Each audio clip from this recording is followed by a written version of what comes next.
Chapter 27. With no greater events than these in the Longbourn family, and otherwise diversified by little beyond the walks to Meryton, sometimes dirty and sometimes cold, did January and February pass away. March was to take Elizabeth to Hunsford. She had not at first thought very seriously of going thither, but Charlotte, she soon found, was depending on the plan, and she gradually learned to consider it herself with greater pleasure as well as greater certainty. Absence had increased her desire of seeing Charlotte again, and weakened her disgust of Mr. Collins. There was novelty in the scheme, and as with such a mother and such uncompanionable sisters, home could not be faultless, a little change was not unwelcome for its own sake. The journey would, moreover, give her a peep at Jane, and in short, as the time drew near, she would have been very sorry for any delay. Everything, however, went on smoothly, and was finally settled according to Charlotte's first sketch.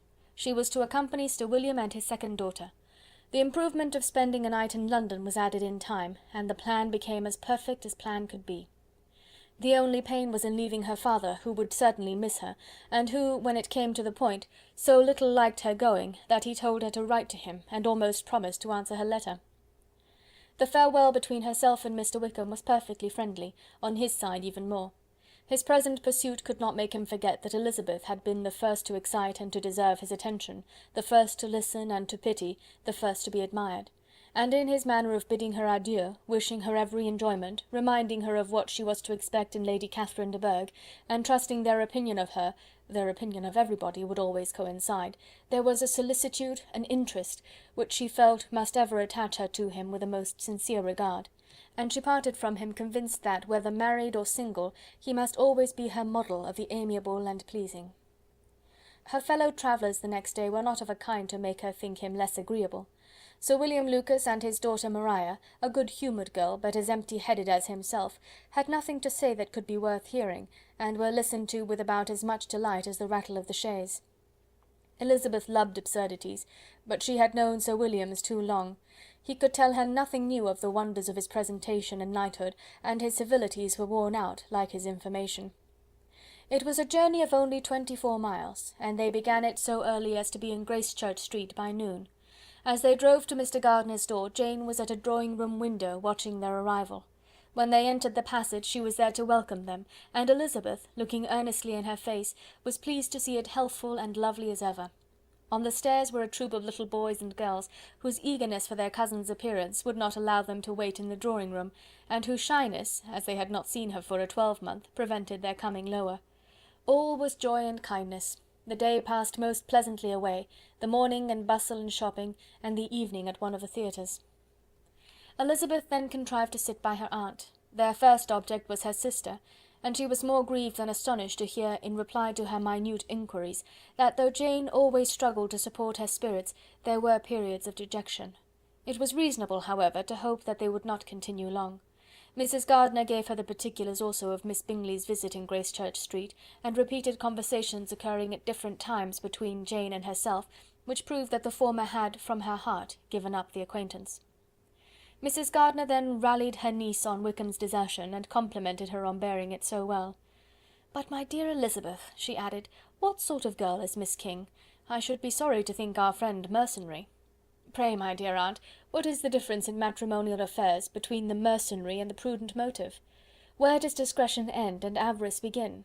Last Christmas you were afraid of his marrying me because it would be imprudent, and now, because he is trying to get a girl with only 10,000 pounds, you want to find out that he is mercenary. If you will only tell me what sort of girl Miss King is, I shall know what to think. She is a very good kind of girl, I believe. I know no harm of her. But he paid her not the smallest attention till her grandfather's death made her mistress of this fortune." "No. What should he?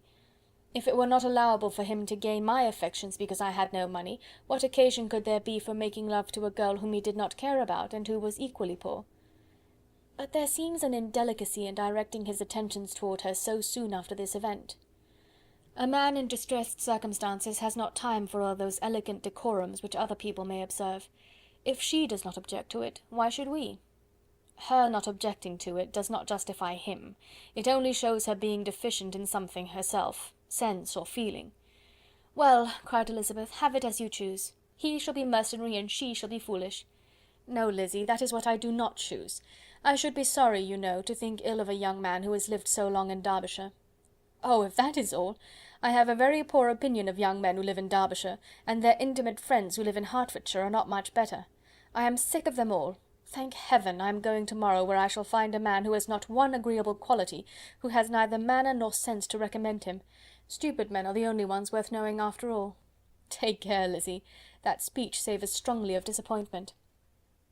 Before they were separated by the conclusion of the play, she had the unexpected happiness of an invitation to accompany her uncle and aunt in a tour of pleasure which they proposed taking in the summer.